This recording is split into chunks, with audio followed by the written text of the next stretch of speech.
भैया जी। हाँ, आओ। क्या है?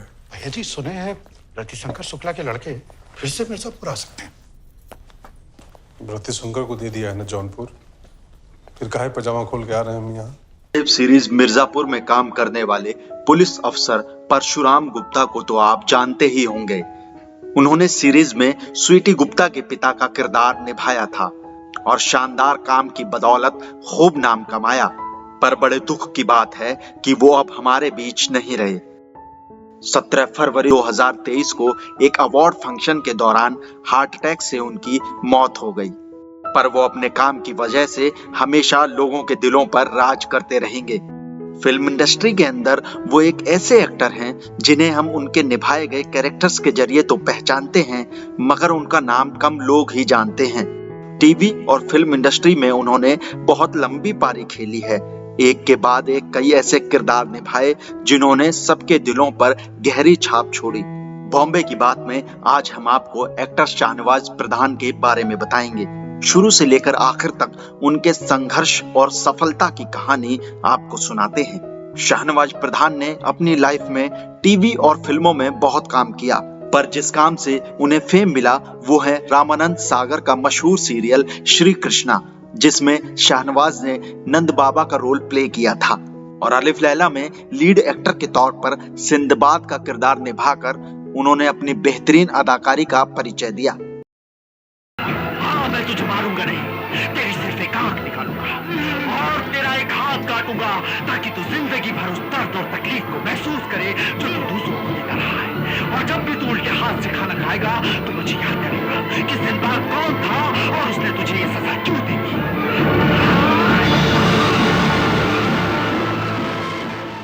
इसके अलावा मिर्जापुर में किए उनके शानदार काम को आज की जनरेशन जानती ही है, मगर क्या आपको मालूम है कि उन्होंने एक्टिंग की शुरुआत 80 और 90 के दशक में ही कर दी थी। शाहनवाज प्रधान को बचपन से ही एक्टिंग का शौक था। वो स्कूल में प्ले किया करते थे। उस दौरान वो एनुअल फंक्शंस में परफॉर्म किया करते थे और यहीं से उनको एक्टिंग का चस्का लग गया। वैसे तो उनका जन्म 6 दिसंबर 1959 को ओडिशा में हुआ था, पर जल्द ही वो परिवार के साथ छत्तीसगढ़ के रायपुर में शिफ्ट हो गए और उनकी एजुकेशन भी यहीं से हुई। फिल्मी दुनिया में कदम रखने से पहले उन्होंने लंबे वक्त तक थिएटर किया। रायपुर की रविशंकर यूनिवर्सिटी से ग्रेजुएशन की पढ़ाई करने के दौरान ही उन्होंने थिएटर करना शुरू कर दिया। 1984 में मशहूर theatre artist Habib Tanvir university के एक कार्यक्रम में बतौर विजिटिंग प्रोफेसर पहुंचे थे, तो उन्होंने शाहनवाज को अपने साथ प्ले करने का ऑफर दिया और शाहनवाज उनके थिएटर ग्रुप के साथ जुड़ गए। इसके बाद उन्होंने 1984 से 1989 तक जमकर थिएटर किया। चरणदास चोर, लाला शोहरत राय, हिरमा की अमर कहानी और मिट्टी की गाड़ी जैसे प्ले किए।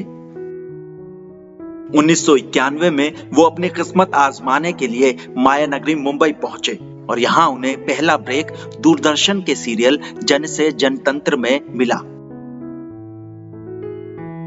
यहीं से उनके काम का सिलसिला चल पड़ा।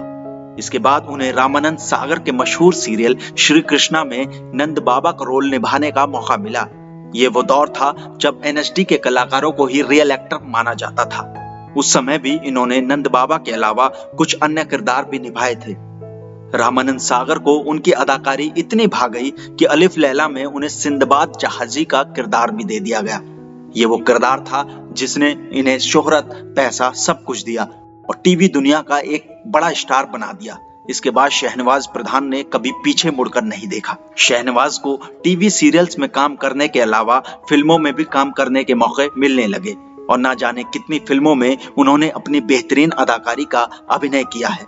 सबसे मुश्किल किरदार निभाने का मौका उन्हें फैंटम फिल्म में मिला था, जिसमें उन्होंने आतंकी हाफिज सईद का किरदार निभाया। इस किरदार को उन्होंने इतनी बारीकी से निभाया कि आतंकी हाफिज सईद ने लाहौर हाई कोर्ट में फिल्म को बैन करने के लिए पिटीशन डाल दी और हाई कोर्ट के आदेश के बाद ये फिल्म पूरे पाकिस्तान में बैन हो गई थी और कुछ समय के लिए शाहनवाज को भी अंडरग्राउंड तक होना पड़ा। शाहरुख खान के साथ उन्होंने रईस फिल्म में काम किया है। एक्टर होने के साथ साथ वो एक अच्छे वॉइस ओवर आर्टिस्ट भी थे। बैटमैन सीरीज की मशहूर फिल्म द डार्क नाइट में उन्होंने वॉइस ओवर किया। 2005 में आई एनिमेटेड फिल्म हनुमान में उन्होंने सुग्रीव का वॉइस ओवर किया था। इसके अलावा उन्होंने कई सारी वेब सीरीज जैसे मिर्जापुर, 24 और होस्टेजेस में अपनी बेहतरीन अदाकारी का नमूना दिखाया है। वो अपने मिर्जापुर वेब सीरीज में परशुराम गुप्ता के किरदार के लिए फेमस है। 17 फरवरी 2023 ही वो तारीख है जब उन्हें मुंबई में एक अवार्ड फंक्शन के दौरान हार्ट अटैक आया। उन्हें हॉस्पिटल में एडमिट कराया गया, लेकिन तब तक उनकी मौत हो चुकी थी।